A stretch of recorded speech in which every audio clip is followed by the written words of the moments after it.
First song tonight will be page 797, 797. Go.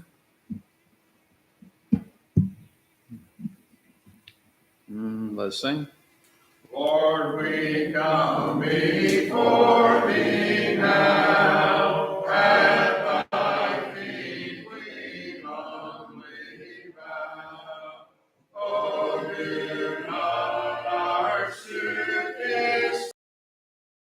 how we seek thee, Lord, in vain. Shall we seek thee, Lord, in vain? Lord, on thee our souls depend. In compassion now descend. Fill our hearts with thy rich grace. Tune our lips to sing thy praise. Tune our lips to sing thy praise. In thine own appointed way, now we seek thee, here we stand. Lord, we know not how to go, till the blessing thou bestow, till the blessing thou bestow. Grant that all may seek and find thee, a God supremely kind. Heal the sick, the captives free. Let us all rejoice in thee. Let us all rejoice in thee. And song for the lesson will be page 678. 678. We'll sing the first, second, and last verse of this song. First, second, last verse.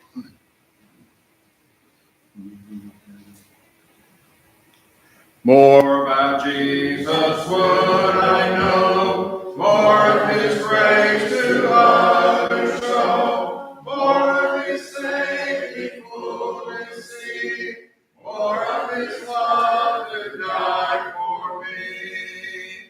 More about Jesus, more about Jesus, more of his saving fullness see, more of his love to die for me. More about Jesus, let me learn, more of his holy will discern.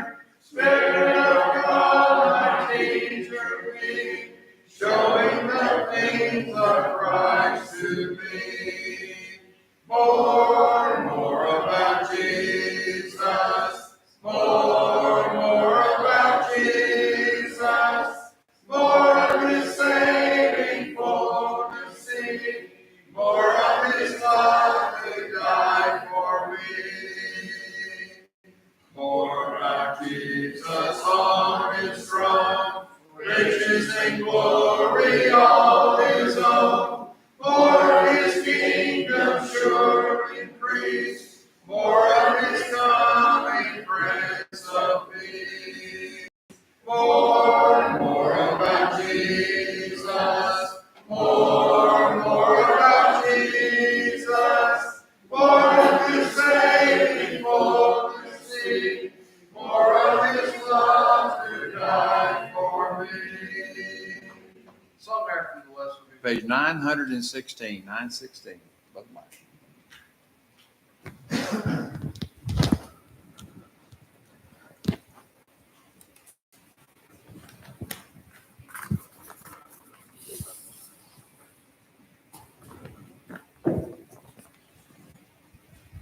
Good evening, everyone. Can you hear me okay? Good. I'm going to try not to raise my voice as much as possible because I spent the entire afternoon talking to myself, going over this lesson. So, in the wake of the flood, what would we like to identify in the wake of the flood? First, we want to look at the flood itself. Exactly what happened during the flood. We're going to look at cultural legends and myths. What are some things, some countries out there, some places out there? What are their legends and myths on the flood? Does science prove the flood? We'll look at some scientific measures, things that can be repeated even now as they were then. And we'll look at the fossil record and coal deposits.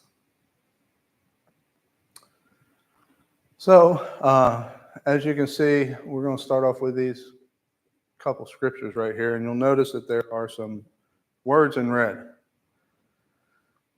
I did not get this from a red letter Bible. This is not Jesus speaking.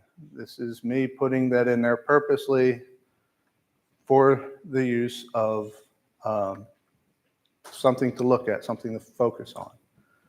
So let's start with it. 2 Peter 3 and 4. Knowing this first, that there shall come in the last days scoffers, walking after their own lusts, and saying, where is the promise of his coming? For since the fathers fell asleep, all things continue as they were from the beginning of creation. So walking after their own lusts. I like to term this up as wanting to do your own thing, not wanting to follow the rules God has set for us. They want to walk after their own lusts. And if you actually look at the second half of that, where it says, where is the promise of his coming? For since the fathers fell asleep, all things continue as they were from the beginning of the creation. That scripture right there is the start of uniformitarian doctrine, where things have always been a constant. They will always be a constant. As they were in the past, so they are in the present, so they will be in the future. And then in verse 5, for this they willingly are ignorant of, that by the word of God the heavens were of old, and the earth standing out of the water and in the water. Willingly are ignorant. What exactly does that mean?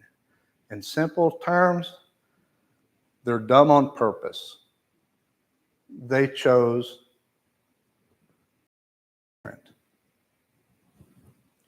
I don't know if you've ever heard the saying, the ABCs of science. Well, this is what the secular scientists like to believe in the ABCs of science. Anything but Christ. Come up with a reason, anything but Christ. So let's look at exactly the flood. And I also have some red words here. And God saw that the wickedness of man was great in the earth, and that every imagination of the thoughts of his heart was only evil continually.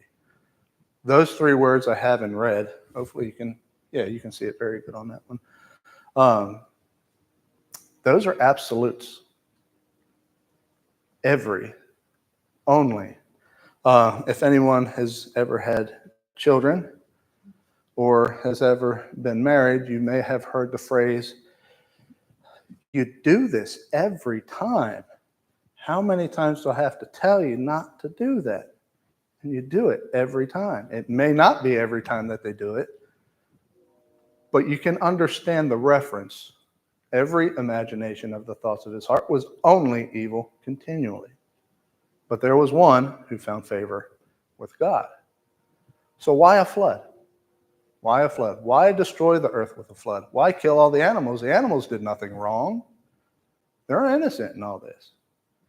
Can't you just kill the bad people and leave the good ones? Well, it is possible.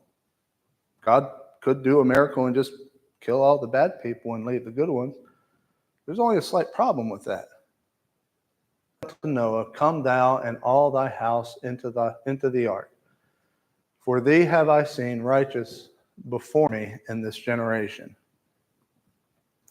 I like that phrase that he uses, come thou and all thy house into the ark. Where would God have to be to say come? Come into the ark. God would have to be there. Go down a little bit farther. And he instructs Noah at that time, hey, look, we're going to have 7 of these kinds.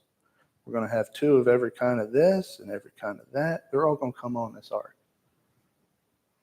This is why you built this.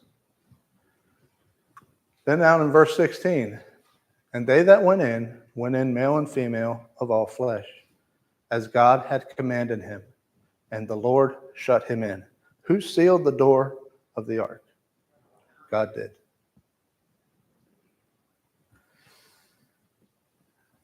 Now let's look at some other different scriptures. The earth is the Lord's, and the fullness thereof, the world, and they that dwell therein. For he hath founded it upon the seas, and established it upon the floods.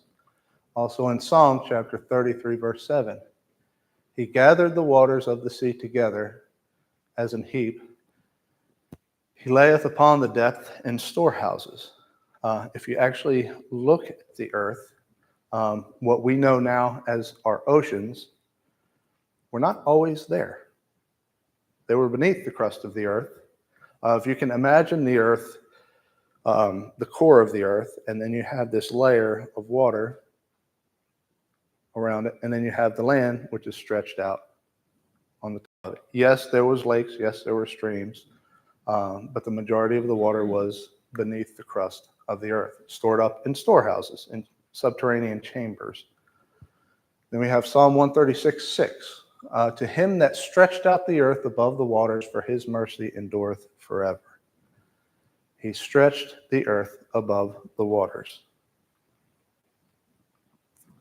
Then we get into Genesis 7, 11, and 12. In the 600th year of Noah's life, in the 2nd month, the 17th day of the month, the same day where all the fountains of the great deep broken up, and the windows of heaven were opened. And the rain was upon the earth 40 days and 40 nights. Has anybody ever heard of the Mid-Atlantic Ridge? Mid-Atlantic Ridge runs all the way from the Arctic Ocean all the way down to the Southern Ocean near Antarctica. What's interesting about this ridge is there's mountains in that area, mountains formed of a material called basalt. This is not a material that is found close to the surface of the earth. This is something that is found deep. This is where some of the creationists believe that's where the earth separated and the fountains came up, and as it came back, it pushed up to form mountains. Ridge, that's where a lot of the thermal vents are, where volcanic activity and stuff shoot up through there, and the ecosystem there with the fish and stuff is pretty amazing. And then you also have in Job 38, as we know the story of Job, bad things happen to Job. Some very bad things happen to Job. Job gets a little weary, starts questioning God, and in Job 38, God answers. God answers Job and is explaining to him, essentially, who are you to question me? And in verse 8 through 11, or who shut up the sea with doors, when it brake forth as if it had issued out of the womb? When I made the cloud the garment thereof, and thick darkness a swaddling bag for it, I brake it up for it my decreed place, and set the bars and doors, and said, hitherto shalt thou come, but no further, and here shall thy proud waves be stayed. If any of you have ever had a child, in some instances when a woman's water breaks, it gushes forth. Similar to what the earth had happened during the flood. When it broke open and the waters of the deep come rushing through, there is a theory, Actually, we'll get to this first. So the flood, how big was the flood?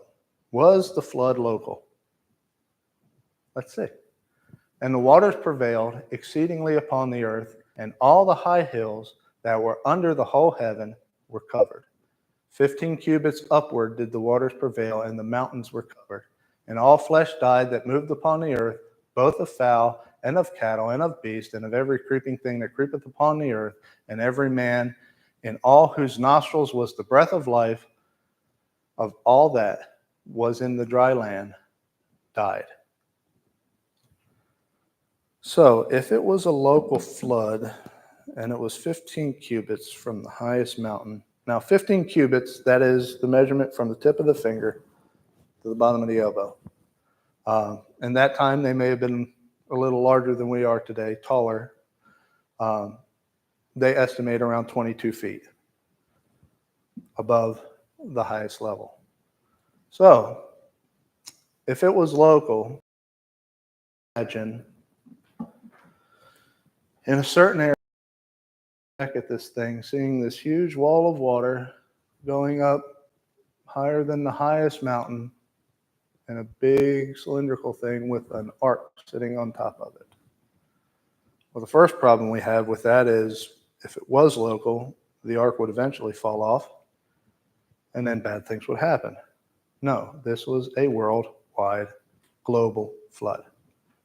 It's the only logical reasoning behind it. Now, this is the funny part, because we get to the secular scientists, they look at Mars. How much water is on Mars? 0%.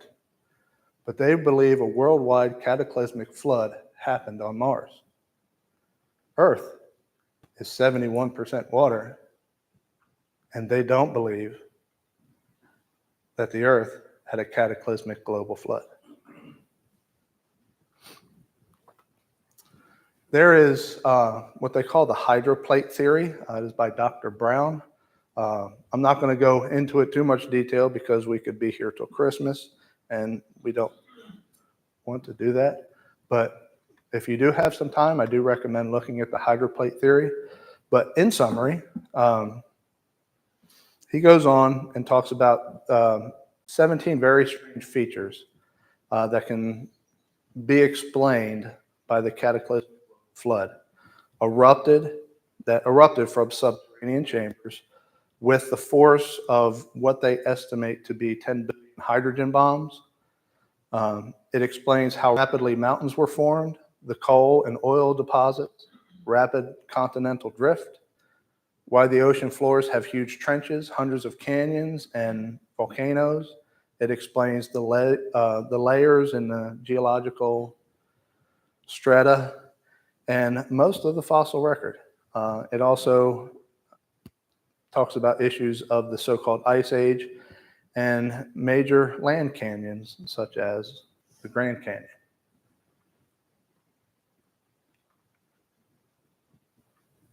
So we're going to look at, now I haven't totally disregarded the flood. It's going to intertwine into the rest of what we're talking about.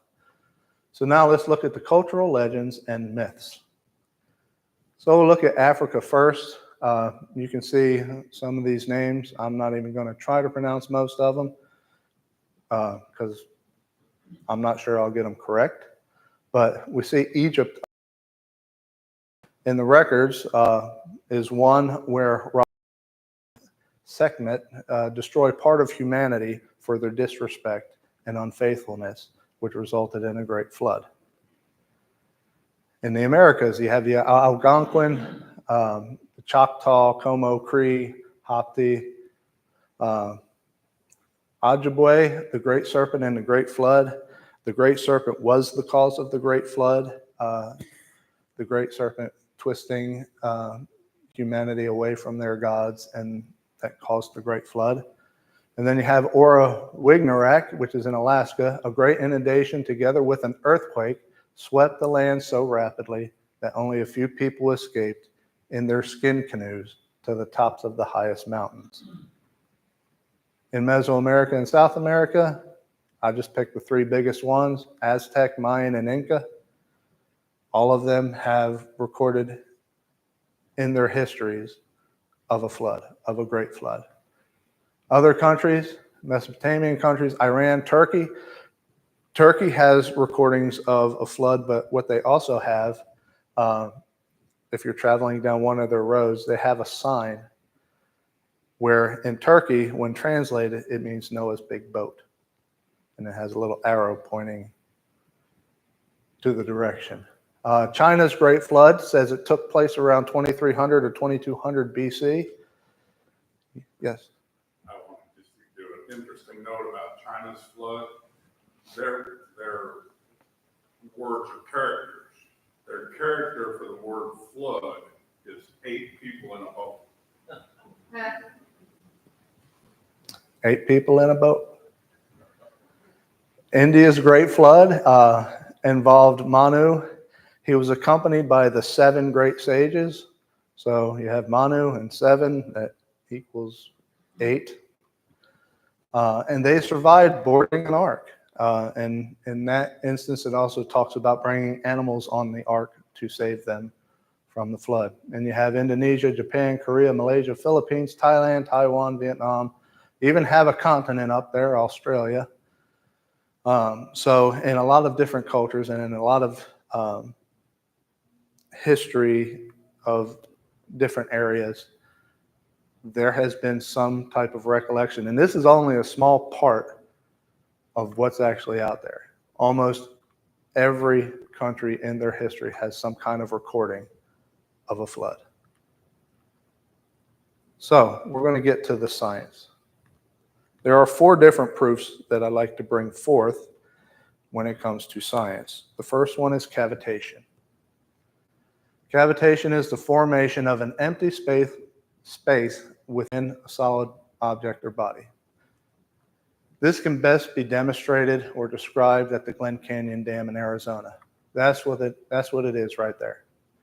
Well, what happened in the situation, they decided to open it up to let water pass by. The problem is the person who was in charge of it decided to open it up too much. So the water started forcing itself out a lot quicker than they intended to. When they realized it and got there to shut it off, 20 seconds have went by. After those 20 seconds went by, this is about the size of a basketball court, maybe a little bit shorter. But the size of a basketball court, 4 feet thick, was pulled away from the walls of rock. That's how much force. When force of water goes past something, it doesn't matter if it's rock, doesn't matter if it's wood, doesn't matter if it's steel. It's going to feel the wrath of the water. And that was only 20 seconds, and it chiseled out a basketball court's worth. That's cavitation. Then we have hydraulic plucking. Hydraulic plucking is referred to as quarrying, as a glacial phenomenon that is responsible for weathering and erosion pieces of bedrock. Essentially, we've seen on the news several times. In certain areas, it may be in the Philippines, it may be in Japan, it may be in Montana. Torrential rainstorms that's lasted a few days, and the results of that are mudslides. Well, mudslides also have the effect of abrasion, which is the process of scraping and wearing something away. When the mudslide starts to happen, you have this force of water coming down the hill. Well, what's the first thing it's going to do when it starts coming down the hill? It's going to start picking up debris. Little rocks, little pebbles, dirt, sand. And that almost acts similar to a sandblaster. If you ever had something that was, one of the best ways to get it clean is to sandblast it. It's water and sand. That's all it is. And you shoot it on it, shoots the rust right off, shines it right back up. Imagine what would happen on a global scale. For instance, I don't know, maybe the flood. And then we have liquefaction. I'm sorry I spelled that word wrong. The second I is supposed to be an E. When loosely packed waterlogged sediments at or near the ground surface lose their strength in response to strong ground shaking or other external forces. It can also take place as the water compresses and releases the sediments. What does that mean? Well, I'd like you to perform a test, if you would. There's a couple of tests you can perform. The first one, take your mason jar about that big and fill up half of it with different types of sand, dirt, topsoil, a little bit of gravel, a little bit of pebbles. Then I want you to fill the rest of it with water. Leave about that much of a gap. Of course, you're going to have to put the lid on it because when you begin to shake, you don't want to shake all that stuff on you. So you put the lid on it, shake it, shake it, shake it, get it all mixed up, and then set it down for about 2 or 3 hours. When you set it down for about 2 or 3 hours, you know what you're going to find? That it self-leveled itself. It separated itself into different layers. And it did it in the span of 2 hours. Wonder how many interesting layers we can get if we had a global flood as the waters recede. Also, if you wanted to perform another test, the next time you were at the beach, go in there about where your shins, where it's almost to your knees. And just stand there for 5 or 10 minutes. Don't move. And you can feel the waves going back. You'll feel it heavy and release, heavy and release. Basically, the motion of the top part of it, the heavier side, when the wave comes over, it pushes down on the sand. But when you get to the low part of it as it's receding back, it releases and the sediment pops up. If you're actually under the water with a pair of goggles, you can actually see this happen. But if you stand there for 5 or 10 minutes and do nothing and just let the waves and stuff hit, and after those 5, 10 minutes, you're going to realize that your feet are covered in sediment. It's something that happens. Now imagine the Gulf of Mexico, you might get 3, 4, or 5 foot waves. But when it hits the land, all the energy from it dissipates. It goes back. And then the energy hits the land and dissipates. It goes back. Imagine if there was no land to impede the tidal forces. They estimate, or Dr. Brown estimates, that the tidal forces were 200 feet tidal forces. He estimates they would happen around every 6 hours. But imagine on a worldwide scale, as this big 200-foot tide circles around about every 6 hours. About every 6 hours, you have sediment come up, sediment push down. Sediment come up, sediment push down. And we'll get into that more here in a little bit. Then we get to Dr. R. Brand. He decided to perform this test with bones. So he took the bones of birds, mammals, reptiles, amphibians, fish, and he decided to perform his own test. So he made this very large aquarium, very large tank. On the bottoms of it, he had several little holes in the bottom of it where he would shoot water up into it. So then he put his muddy water solution in there, and he buried the bones of birds, mammals, reptiles, amphibians, and fish. And then he decided to perform the test of liquefaction, which is the releasing of the sediment. So he'd turn it on, turn it off, turn it on, turn it off. This is what he found. Starting from left to right, that's how they settled in the mud. Birds, mammals, reptiles, amphibians, and fish. Every time he did the test, that's the way that they would go on the level of where the bones would settle at. It self-separated itself. But that doesn't explain how they found petrified clams on the upper parts of Mount Everest. Now, in a perfect world, yes, this will work out every time. But there have been some cases where they found dinosaur fossils, and no more than 500 feet away, They also found a fossil of a pot, or found a fossil of a bird. Well, that shouldn't be right if this holds true. Then we have Mount St. Helens. Let me see. That is Mount St. Helens as it began to erupt. I think I actually passed something up. Maybe not. We might get to it. This is Mount St. Helens, just as it was erupting. The amount of, they say the amount of debris that came off of there as a result of this is enough for every human to have 6 tons worth. It's a lot of debris. But that's not what I want to focus on. What I want to focus on when it comes to Mount St. Helens is the amount of debris as it ran off of there. There's a little lake nearby that's known as Spirit Lake. Spirit Lake, all that debris from that explosion went, and the normal river that would dissipate the water, that would discharge the water from Spirit Lake, got covered over. It got covered over from all the debris. Well, what happened in that situation? A very interesting thing happened in that situation as the waters began to rise. When it finally reached a breaking point and decided to spill over, in the span of about 9 hours, that was formed. That is Sheep Canyon. Sheep Canyon wasn't originally there. But they went to sleep one night, they came back. I wish I would have had a different picture from where it actually started from Spirit Lake.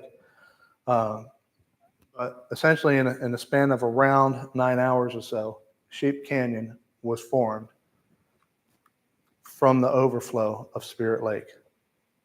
Another interesting we'll get to with Spirit Lake is in regards to the coal deposits towards the end.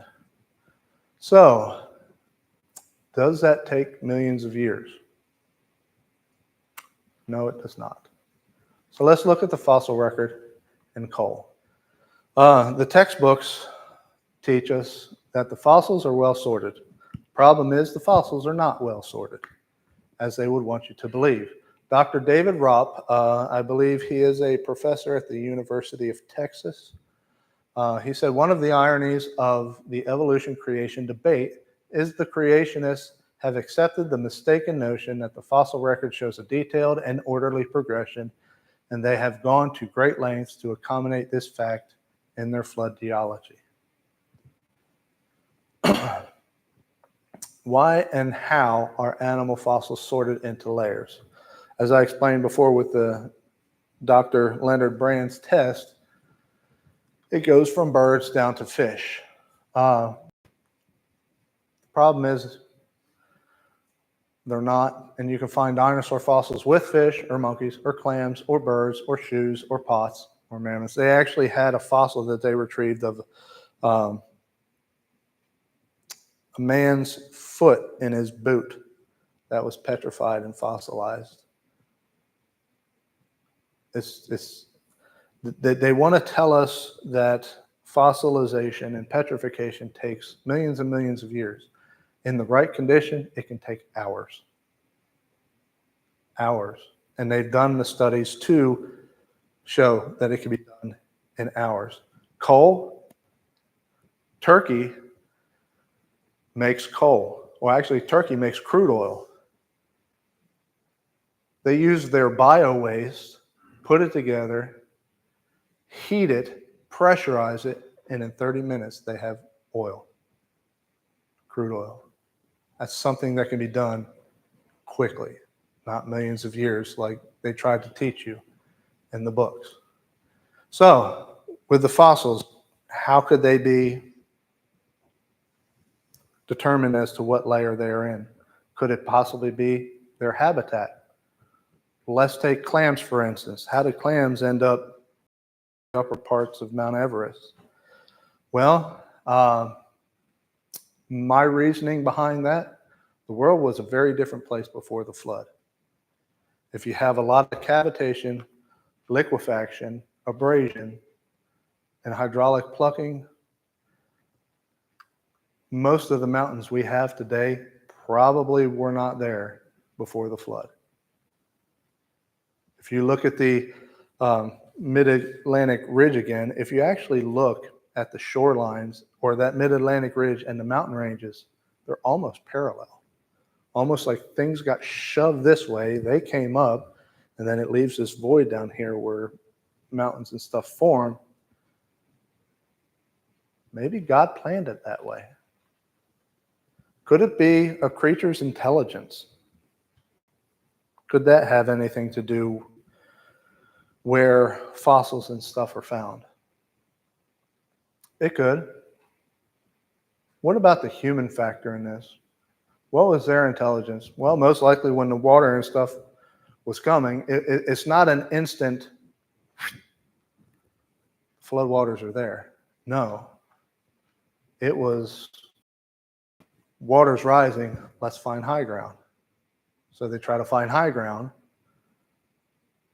And then when it finally gets over the highest parts, you can only survive so long before your muscles give out. Mobility.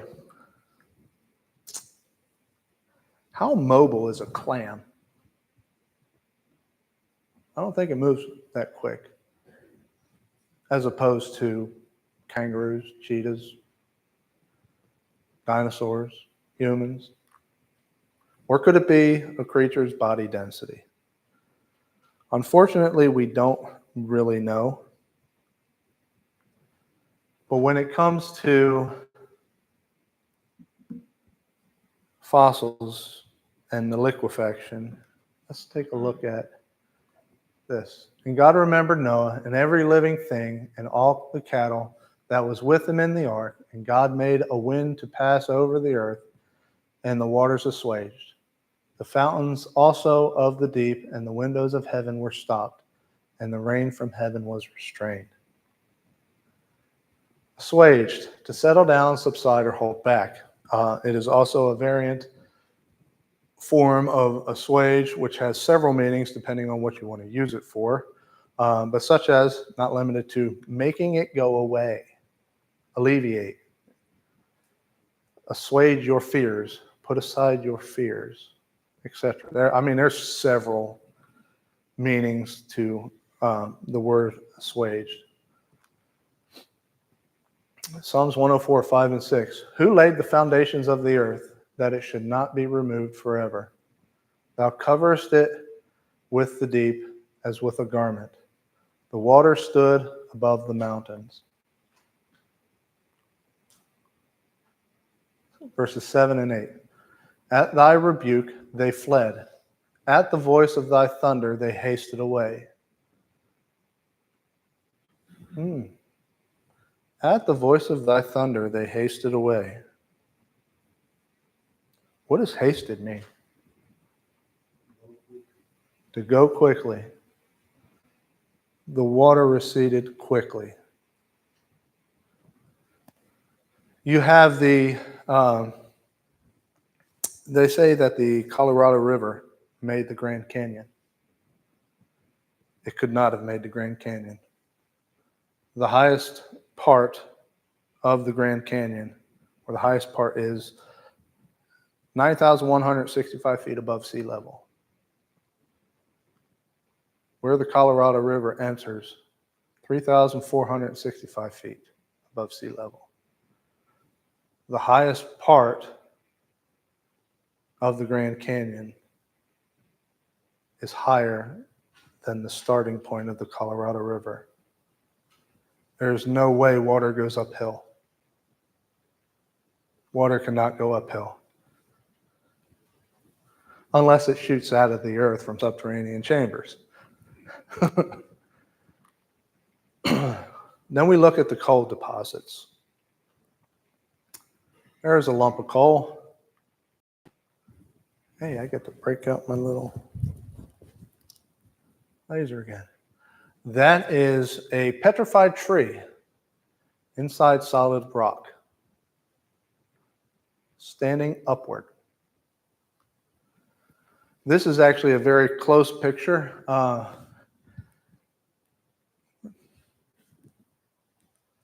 There we go. Everything below this line, that's actually a tree right here. Everything below this line is a coal deposit. Everything above the line is solid rock. And then if you actually look up farther, about 15, 20 feet, there's actually another coal deposit layer. You have this one. I must be shining it in the wrong spot. Park, please. Tree, tree, tree. Oh, coal deposit down here, coal deposit up there. And those are actually living people with hard hats on. So, what is coal? Coal is formed when dead plant matter submerged in swamp environments is subjected to the geological forces of heat and pressure over millions of years. Notice I highlighted millions of years in red because that's a fallacy. Over time, the plant matter transforms from moist, low-carbon peat to coal, an energy and carbon-dense, black or brownish, black sedimentary rock.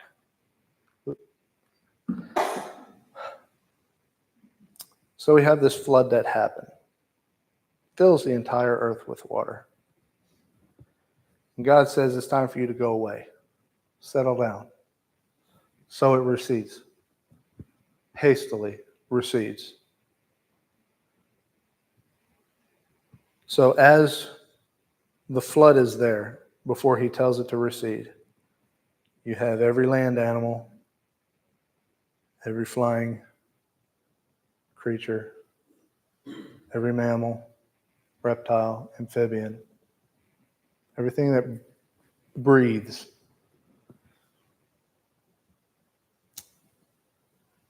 eventually drowns, one way or another, in different areas. So as they drown, eventually what's going to happen is their body's going to sink. When their body sinks and hits the ground, you have the tidal forces of liquefaction going back and forth, sediment raising up, settling down, raising up, settling down. This happens with the fossil record. This happens with the coal deposits. Every single time it jumps up, goes down. Coal is from plant matter. We'll get back to Spirit Lake here. In Spirit Lake, there were hundreds of thousands of trees when St. Helens erupted. They tried to get as much of it out as they could. But what happens to a lot of trees when they decide to drown? I say the term drown, waterlogged. When they get waterlogged, a majority of the time, what would happen is the trunk of the tree, the heaviest part, will sink first. And as that sinks first, it sets it upright. And then as the rest of it gets waterlogged or drowns, it'll sink. And it sinks. Some of them, when they hit the bottom, will fall over. And then sediment happens, falls on top. Sediment happens, falls on top. You know, the bottom of Spirit Lake, they still estimate that there are around 20,000 trees still in the upright position and have about 15 feet of sediment. They actually dug down towards the bottom of those trunks. And lo and behold, guess what is there at the bottom? A coal deposit of the trees that sunk and laid down, and the sediment buried them. It's amazing what science can prove time and time again. So imagine what would happen in this world before the flood. A lot of plant life, a lot of vegetation. And then the flood happens. Extreme situations to where trees are ripped up out of the ground. They're floating, then they sink, then they turn, then they get buried. They even have pictures on top of different coal deposits with imprints of dinosaur feet. I think that's pretty amazing. They also have things like bent rocks. I don't know if anybody has ever seen a bent rock. Has anybody ever seen a bent rock? It is a formation of rock that actually moves like this. It is actually compressed in a different way. The problem with these curved rocks is they could not have been made when they were solid. If they were made when they were solid, what would happen? It would crack. So it had to have been done when it was waterlogged and wet, and the pressure and the tides contorting it, forcing it in ways. And then as the water recedes away, what we have left with is beautiful pictures of the evidence of a flood. I could go into this in depth for a long time. This is what I have for tonight. I wanted to try to keep it as simple as I possibly could. The flood, what we know now as our oceans, was not always there. It was beneath the crust of the earth. When God decided to say, hey, it's time for you to go, he made a way for the water to recede to. He made the oceans that we know today. If there is anyone who has a need this evening, will you please come as together we stand and as we sing.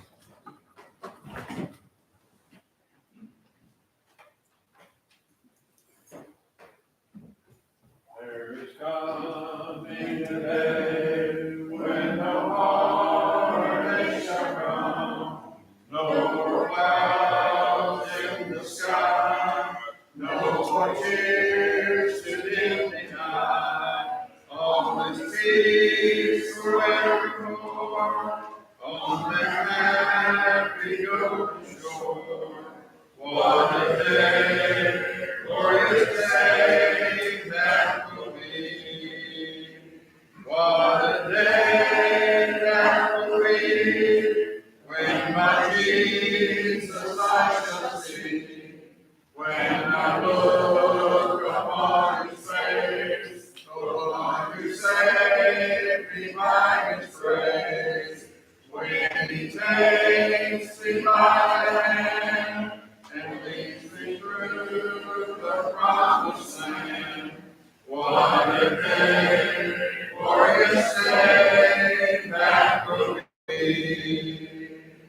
There'll be no sorrow there, no more burdens to bear, no more sickness, no pain, no more parting over there, and forever I will be with the one who died for me. What a day, glorious day that will be. What a day that will be, when my Jesus I shall see, and I look upon his face, the one who saved me by his grace. When he takes me by the hand and leads me through the promised land. What a day, glorious day that will be. Thank you, Michael, for a good lesson. Anyone that wants to partake of Lord's Supper, that'll be served in room 1 after we dismissal prayer. Anything else that needs to be said before we dismiss?